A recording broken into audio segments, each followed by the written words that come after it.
Good afternoon to the people in the call so far as you filter in.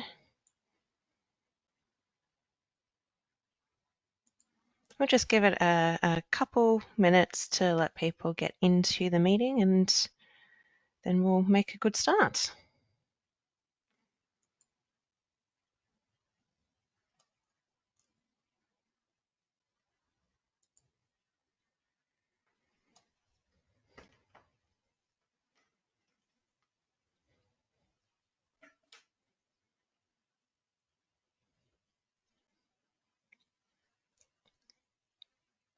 So just a couple minutes to let people join in and we'll be cracking on very shortly. There's one more minute until we might just get started. We will send out, of course, the recording. So if you've missed the very beginning, hopefully you just miss a little bit of fluff. Otherwise, you can always go back and watch as well.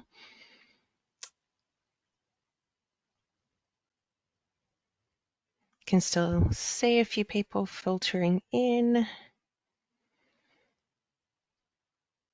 But once we click over 202, we'll make a good start.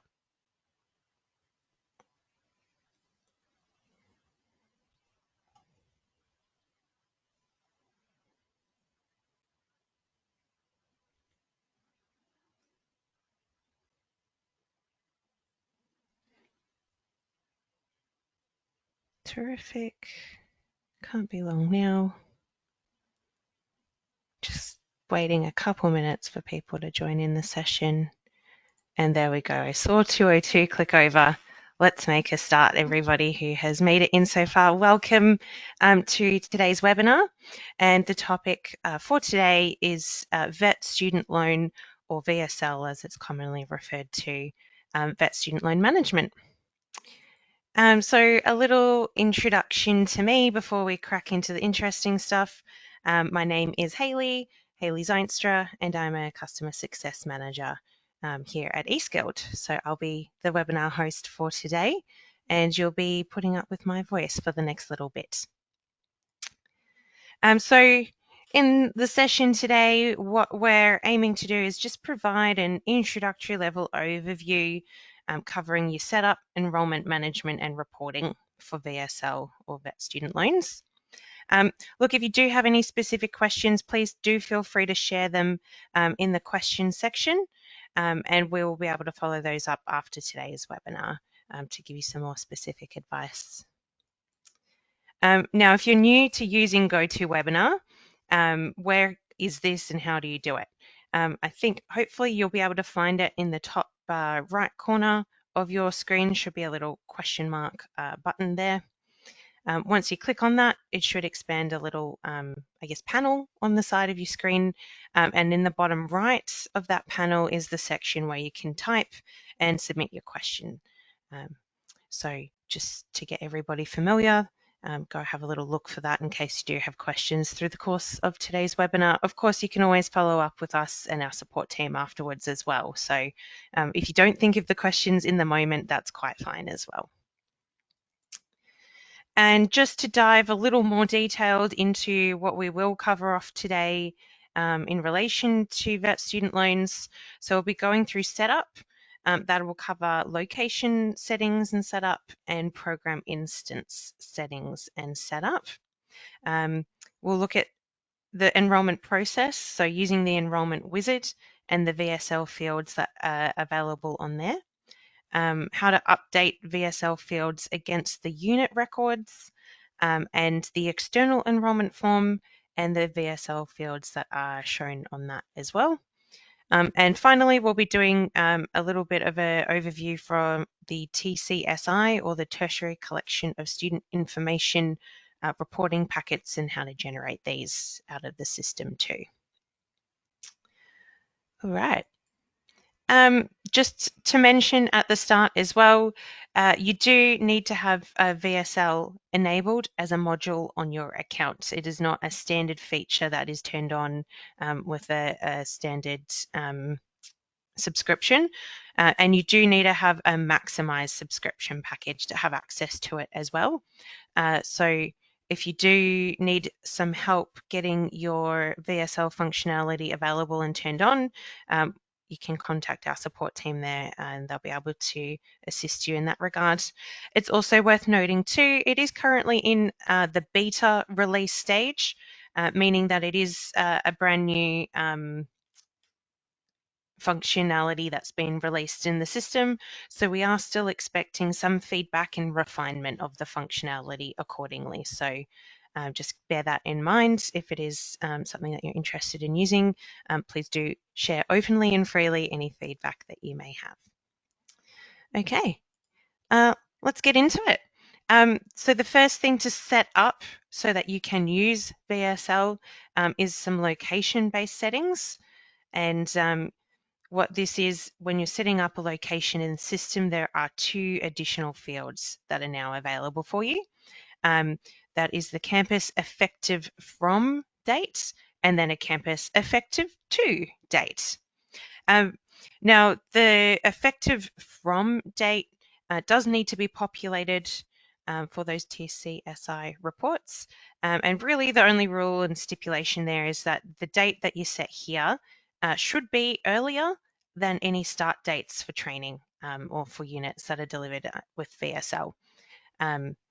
With the effective to date, that is optional whether you populate it or not. It's really sort of just there, as it says on the screen, to prevent any future activity against that particular campus or location.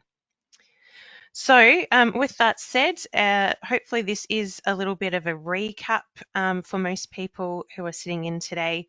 But if you are not familiar with the system and what you're doing there, what you'll want to do in regards to setting up a location and finding those settings, once you're logged into the platform, navigate to your administration menu here on the left in the main menu and click settings. And in your settings page, you've got a tab here where you set up your locations. So go ahead and click on that.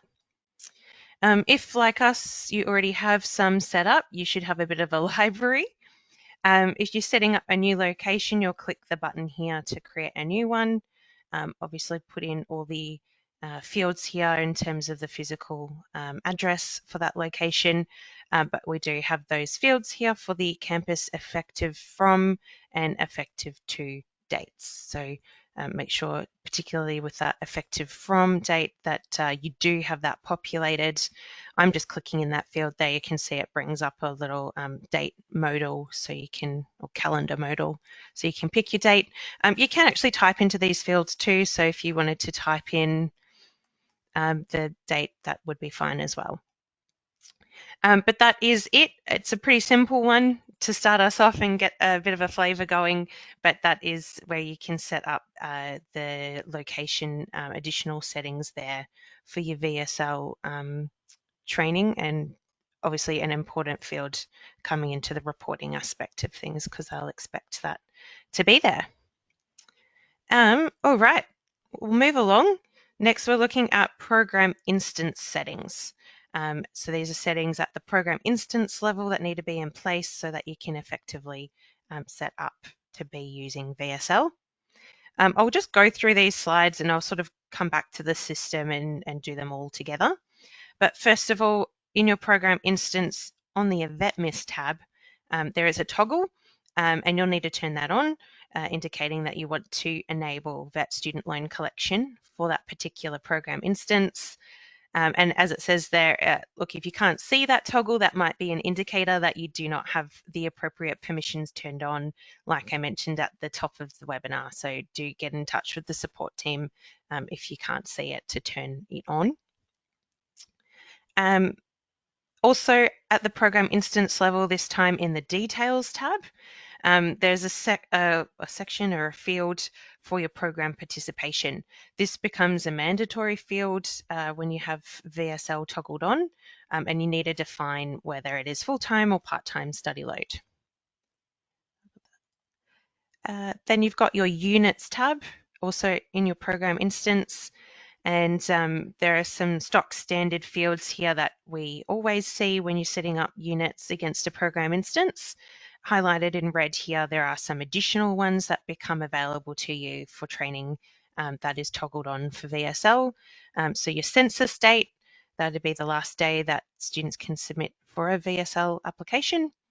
If the unit of study is a full year, there's a toggle box there or a checkbox to tick. The equivalent to full-time study mode. So for this unit, what is its equivalent to a full-time study mode? Generally represented as a fractional item. And then the mode of attendance. So we'll go and have a look at those in more detail shortly, but those are some additional fields on the units tabs that you'll need to configure as well. And finally, I think in the finance tab, there is another field which is your VSL loan cap. So that is obviously the total or the capped amount that a student can apply for VSL for that particular program instance. So that's defined here as well. And now I think that was all the tabs. Yes, it was. Let's go into the system itself and have a look at where these are located, because I know it's simply not the same just looking on a slide and a screen grab that's been cut out of the system. Let's go and investigate that together. So the first one we touched on was the EvetMIS tab. And before we can talk about the EvetMIS tab, we'd better navigate to our program instance. So coming into programs on the main menu here, navigating to our program instances tab, and there is one that I have prepared earlier, but you'll obviously just be searching for the appropriate instance that you're looking to set up. Go ahead and select that in the drop-down list. And we'll start with that EvetMIS tab, which is this one here. What you should see if you scroll down the page a little bit is that there is this, I guess, section for the VET student loan collection, and you want to make sure that it has been toggled to yes to turn that on. So that would be setup item number 1. Number 2, coming into your details tab, this is where you will see that program participation drop-down menu, and you can see it's got the little red asterisks next to it. So it is a mandatory field. You won't be able to update and save the program unless you've actually defined whether that is a full-time or a part-time study load. What do we have next? The units tab. So that would be here. I've already added all of the units in that I wanted to have for this particular one, but when you come in here at the beginning, it would be empty table with no units listed in it. So your job would be to come in here and click the new button and go through and select all the units that should be included in this program instance. And then this is where we see those additional fields relevant to VSL, sort of in the bottom section here. If we add one in together, just as an example, you've got your unit code here, you've got the suite of different options. There's quite a lot of electives for this one, so I'll just pick one from the list. So the unit code and the unit name should pull through for you automatically. If you are connecting to our LMS platform and it's a unit-based connection, this is where you would define that. And there's a few other, I guess, settings here. You're only enroll after unit. That is a typical one that you can find more information about in our knowledge base or by reaching out to our support team. It's not a core one we need to cover today. You've got your unit delivery mode here that you should set up, and then the predominant delivery mode as well. Scheduled hours, and then these fields here being the VSL relevant ones. So the census date, this is a number of days from the unit start date where they can no longer apply, whatever that might be for your particular setup. You've got your checkboxes there. If you did need to override the nominal hours, you can check the box to do so and it will give you the option to populate that. But then you've got the checkbox here to indicate that this unit of study is delivered over a full year, or there to indicate the equivalent full-time study load. So if that was, for example, 0.05, you would put that in there. And then that field for their mode of attendance. So you've got those predefined options there that are available for you to select in the drop-down list. So we'll pop one in there and then click Create to add that unit into the list.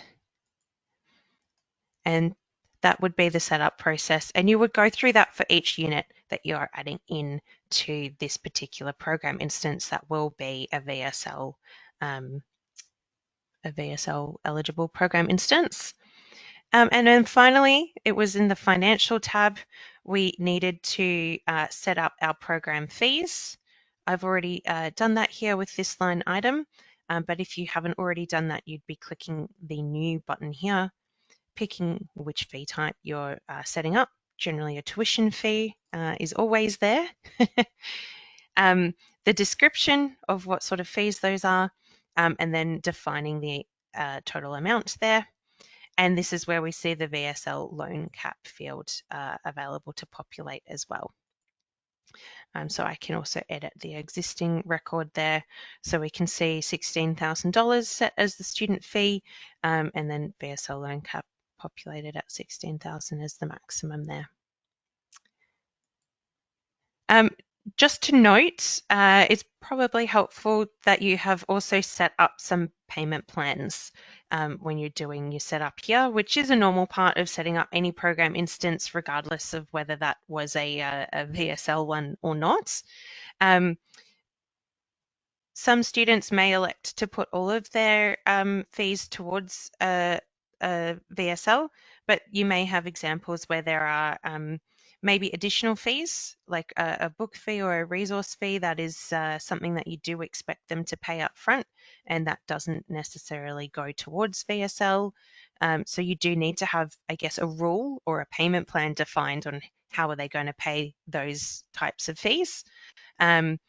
And if you did have students who wanted to nominate that they will pay a portion or all of their fees up front, you want to have something prepared for them as well. So that might be something to also just keep in mind with your setup process too. But those, as we've touched on in the AdvetMIS, in the details, in the units, and in the financial tab, those are all the additional, I guess, setup pieces that you have if you want to use the VSL functionality there. And that sort of concludes our discussions here on setup. So it's really just making sure at program instance and then at your location level that you've aware that you're going to use those for VSL and you've toggled on and turned on and populated all those settings as needed. And that means that when we come to enrollment time, we'll be able to do some further setup relevant to VSL there too. So let's dive into enrollment and what that process covers off as well. So the enrollment wizards that we'll speak about here is where you as an administrator are processing that enrollment and adding it into the system. And when you're adding in the details of that enrollment, you'll find a toggle in the enrollment wizards for whether that is a VSL enrollment, and you would need to toggle that on to yes, obviously, if you want that to be a VSL eligible enrollment. So that would be one of the first things that you would do. I guess a question that we run into here is how do you know that you want that toggled on? Because it is a manual process. The student cannot toggle that on. Someone in your team on the admin end needs to do that. So of course, it's going to depend a little bit on your training organisation and your operation procedures, what that flow looks like. We can make some recommendations here. We recommend using tasks in the eSkilled system so that you have it tasked out as a procedure with a checklist that you can follow that through.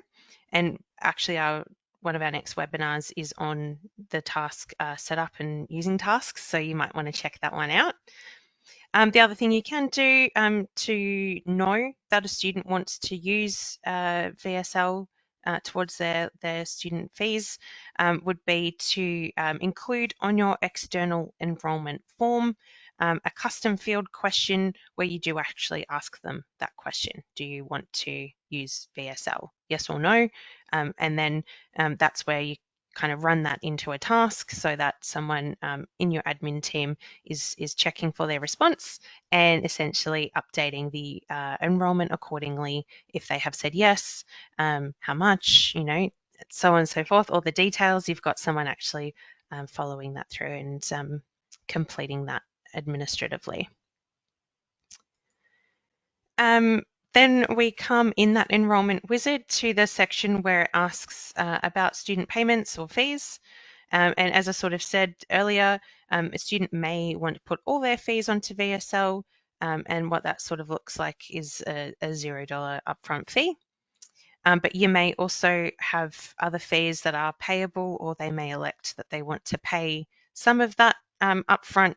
So that's where you've got the opportunity to do that on the enrollment wizard to set out what it is that they will be paying.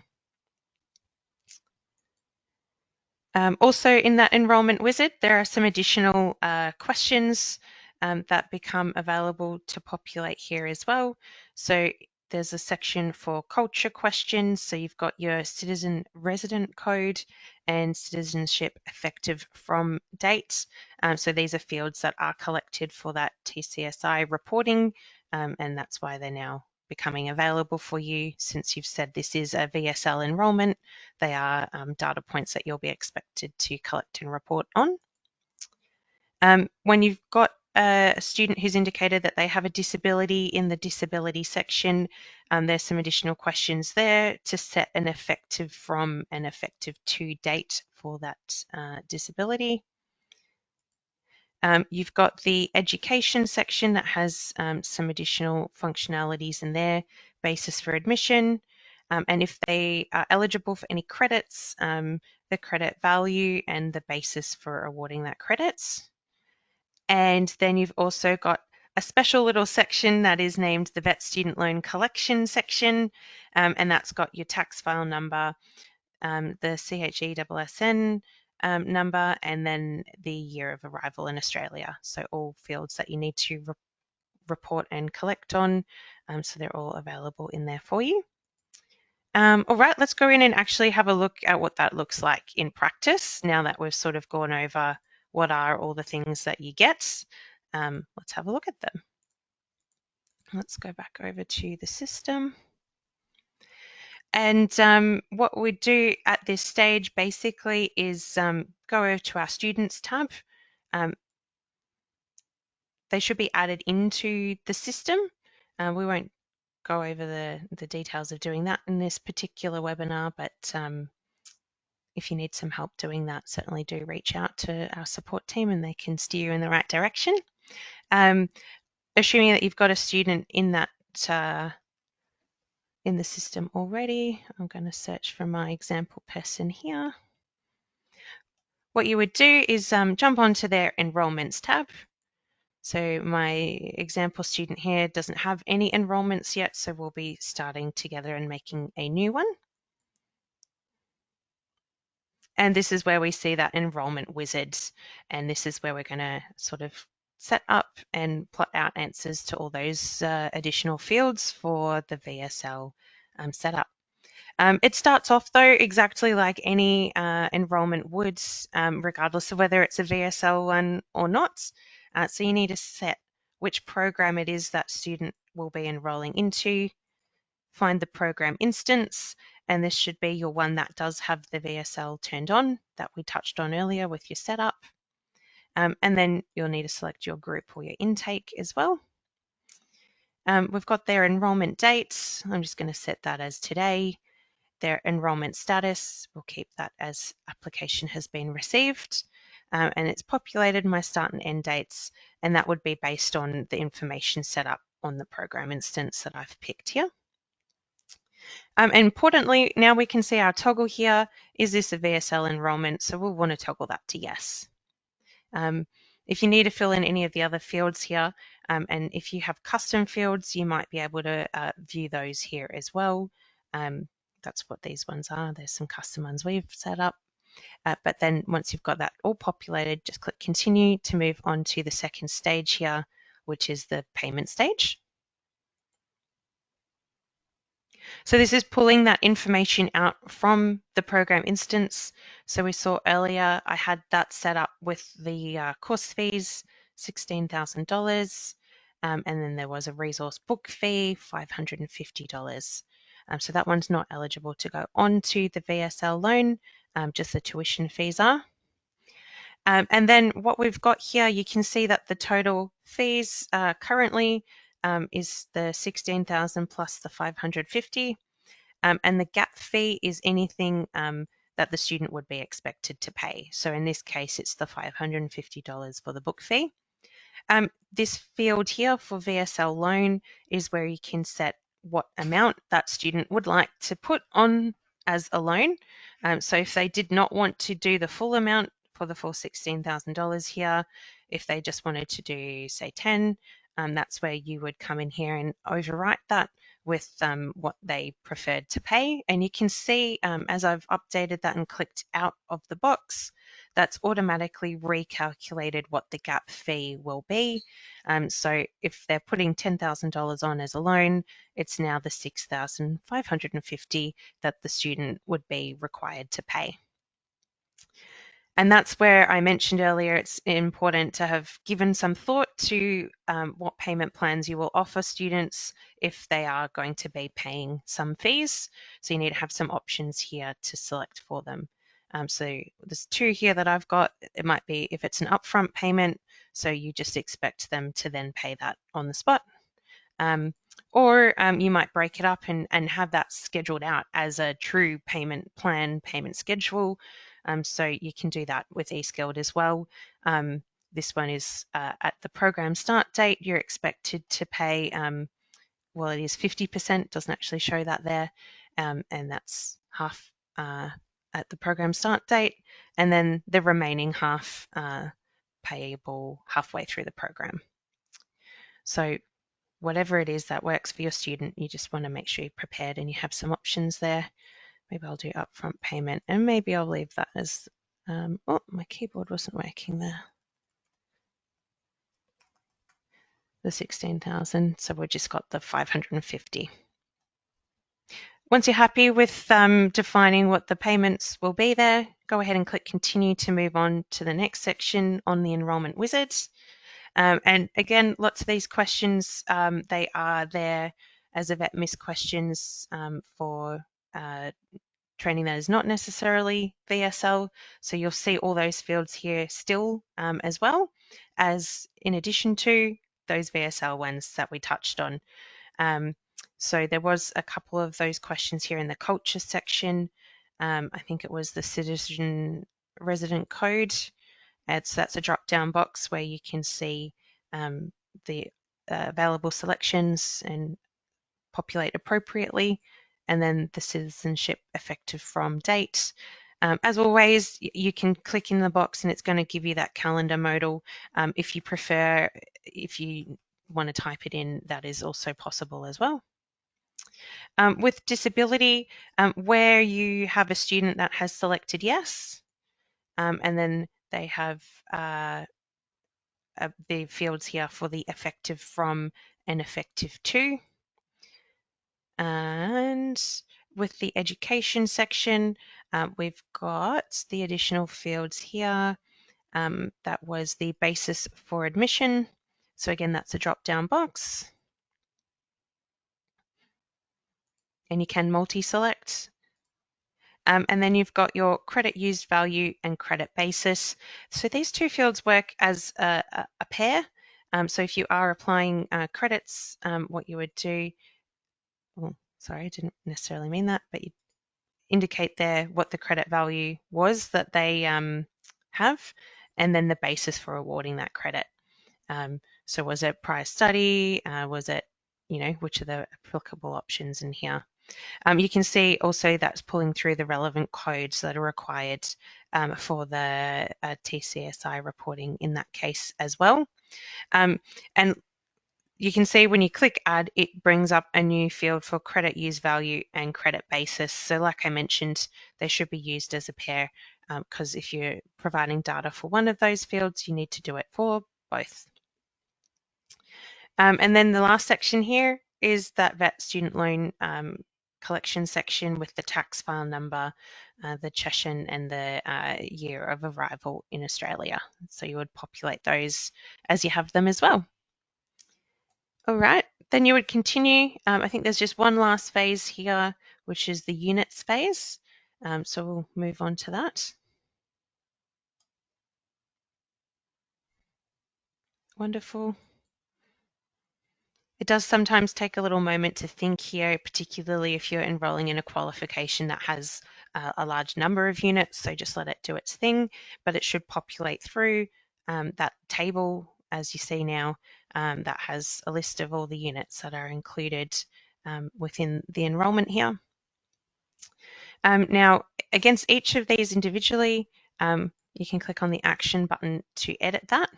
And this is, oh, sorry, it's not at this phase at all. At this phase, sorry, what you just want to do here is make sure you're happy with all those units and they are the correct ones that are showing.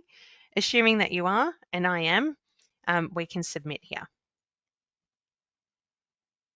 And that has finalized the enrollment now. This is where you want to come back and look at the unit details, coming into the units tab against the student itself. And in here, and the reason why it is here in part is because you can multi-select to edit multiple units at the same time, or you can just do them one at a time if there are different settings you need to put in place for each one. But you can edit the unit details here. And then this is where you see some of those additional fields that are relevant for your VSL reporting here too. So we'll go through those together. If I start at the top, lots of these are sort of the stock standard fields that are always here, regardless of what type of unit enrollment you have. Location is always there. Yes, yes, yes. So we're starting here at census date. So this one's been pre-populated. That is because I had my census date set up against the program instance as the X number of days from the start date of the unit. So if you need to override that for any of your units or you need to change that, you've certainly got the ability to do that here if needed. You've got the toggle here to indicate if this unit of study is delivered in a full year or not. The default option is to leave that one as off. The field here to delineate the equivalent to full-time study load, so populate that as needed, and your unit of study status code. So that's again a drop-down box, and you can find all the relevant fields that you should need in there. Your course assurance indicator, the default option here is to have it turned off. So if you do offer course assurance, then you need to turn that on. Then you've got your mode of attendance, again, another drop-down box. So you should find the relevant options there that you need to select, and your student status code as well.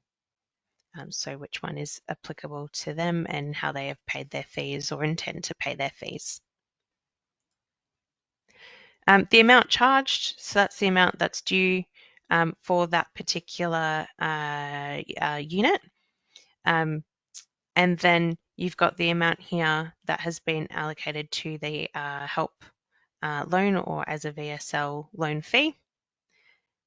And then you've got the amount there paid up front by the student. I think because I selected that I was going to use that 50% now, 50% later payment plan, it's split my fee out. So I might actually need to do an override here and say, yes, actually the student should have had the $2,000 as the full amount onto the, not 20, sorry guys, not the greatest typer today. But you can do your overrides here. Now, if that's not correct as well, because how it calculates this field for the help loan amount is it takes the total course fees. That was the, I think I had it as $16,000 for this course, and it divides that equally among the number of units contained within the qualification. So if they are not calculated that way, and if they are different values for different units, you can come in here to set that otherwise. And then you've got that drop down box there for a remission reason, if for any reason they are stepping away from studies. All right, that's all the details that you have there to set up. So you can update those accordingly. And as I mentioned, you've got the option here to multi-select. So don't feel like you have to go through them one at a time. You can go through and do that in bulk there too. And I think that brings us through to looking at the external enrolment form and what we would display to a student on there. Let me share back to the presentation. Oh, well, that's okay. We needed to move on to this slide anyway. So with the external enrolment form, when you've got VSL toggled on, it's going to display a few additional fields for a student that is doing an external enrolment. So they would be able to see and to populate their citizen resident code, their citizen effective from date, the tax file number, and if they did flag that they have a disability, then they will be able to see that effective from and to dates as well. So these fields that are sort of more personal based questions that students can answer off the bat, and they don't really need any oversight from your administration team, those ones are displayed to students to fill in on that external enrolment form. So when I say external enrolment form, if you're not already savvy with what that actually entails, when we come to a program instance, so if we go to our programs here, our program instances, and if I have a look at my VSL program instance, when you're on that details tab and you've opened up the desired program instance, on the corner here, we've got your external enrolment link. You can also generate an iframe for this, so you can install it on your website and basically have students self-enroll into training. If you wanted to extend that more so by invitation only, then you would grab this button here. You can see that's copied a link to my clipboard. And then if you share this with the relevant student or party who is interested, it will take them to this, our external enrolment form. So you can see since there's only one option, it's pre-populated all of the fields for me here. I can't actually pick and choose anything because there are no choices. I only set up one group intake date for this particular program instance. If there was multiple groups to select from, if there was like a June cohort to enroll into as well, I'd be able to interact with that one. But this external enrolment form is going to show to the student those particular questions. So that citizen resident code is available there, the citizenship effective from date, kind of worked into all those existing questions that we are already asking students enrolling into vet training. And then this section here has the tax file number. Am I missing one, I feel like? Oh, the disability one. Yep. So you do first need to indicate that you do have a disability before it's going to give you the option to set up the effective from and the effective to dates. So if you do not have a disability, it's less clutter for that student to look through because, as you can see, there's already quite a number of questions that we're asking them on the external enrolment form. But yeah, with VSL, those are the fields that work slightly differently and basically get added for your students to be able to interact with and enroll into the training. Let's jump back in presentation style. That takes us through, at that point, the setup that you need to do and have in place, how to enroll a student and how to update their enrollment with all the settings that they need for their VSL enrollment. Then we've got the VSL reporting aspect and the TCSI reporting packets. So we'll go through where you can find those and how to generate them. First off, they're located in your administration menu when you navigate to settings. If you've got the VSL module turned on, and this is another way you can sort of establish if it is active in your account or not. If it is not active in your account, you probably won't have access to this button for VSL reporting. And once you clicked on that button, you should see this little pop-up on your screen, and it has a drop-down box to select the data group or the data packet that you wish to generate. So you'll just need to pick the relevant one and assume you probably work through most of them to generate one for each of the options. And just to explain how those are grouped together, you may want to refer back to this later. I won't go into too much detail on it now, but on that previous slide, you can see the drop-down list. It does say it's a courses group. So in that courses group, what is included? It's all enrollments that have enabled VSL and a VSL enrollment. The campus group, that's going to have your delivery location stuff. And you can see with your student group, that's where you start to get multiple packets all together. You've got your student information, citizenship information, disability information, all comes in that packet. So just to refer back to, that's how it gets split up. But yeah, once you've clicked in that modal, we'll go see it shortly. There's a submit button. Once you submitted that, it should just run the report for you. And when it's completed running, it will download to your device as an Excel file. And those Excel files are what are used for submission in the TCSI portal. All right, let's go have a look at that in practice and just see how you navigate through the system to do all that. Let's go over to the system. So first of all, navigation starts with your main menu here and clicking on the administration button. And then you can go to settings. And right here in the middle of the page, you should be able to see all your buttons and see the VSL reporting button. So click on that to get the pop-up on screen. And that's the drop-down box where you're going to select which report element you want to generate. Let's do that one. Go ahead and click generate. Give it a little second to think. That was probably exceptionally quick because I don't know how many VSL enabled enrollments we have. If you have quite a number, it may take a little longer to generate that report. But yeah, as you can see, that's automatically downloaded itself and sent itself to my downloads. We can open that up and see the details in that report as well. So that's an Excel file with all the data that you'll need to provide when you upload to the TCSI portal. All right. Now I think with that, it basically brings us to the end of the webinar there. Let me just go back and check out the slides. Did we have anything else to discuss? No. So that takes us through a fairly comprehensive summary there.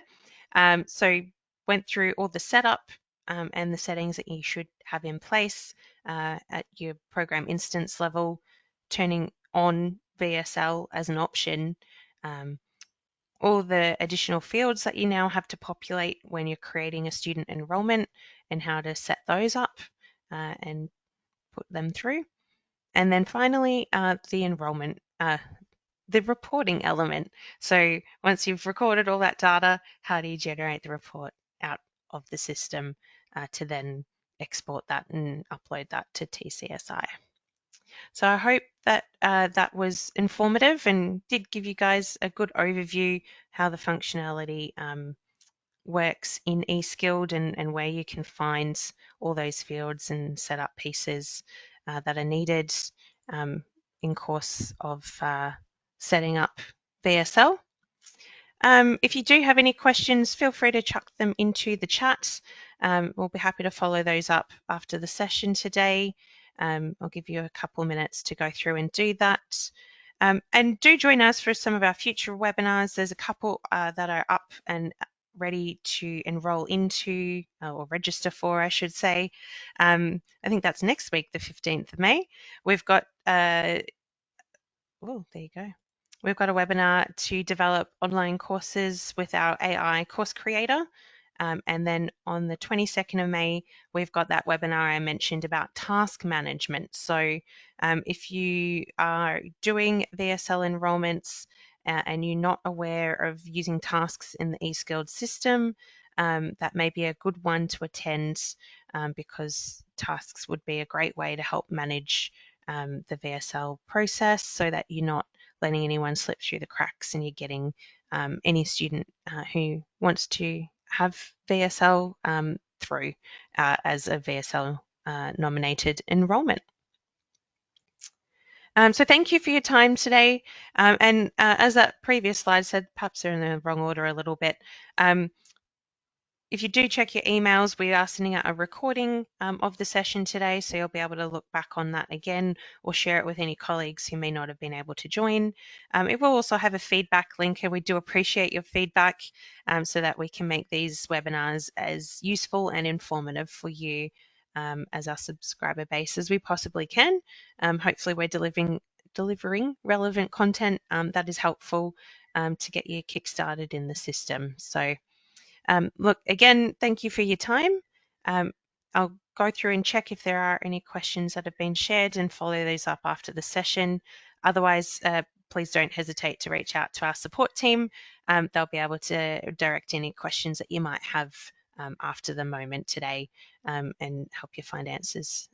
So take care, everybody. Thank you again for your time. And we'll see you for the next one, I hope, next week and the week after. So 2 in the schedule there. Oh, I should mention probably just before we do finalize the recording and such, how you are able to register for those. Although I do assume if you registered for today's session that you may have already figured that out. If you visit our website, there is a little webinars menu item in the top right here. Once you click on that, you'll be directed to this page here. We do update this regularly, so you'll be able to see anything that's upcoming in our suite of webinars. So all you'll need to do is click the Register Now button to be sent the event details, and I look forward to seeing you in some of the next ones, everyone. Take care. Have a good afternoon.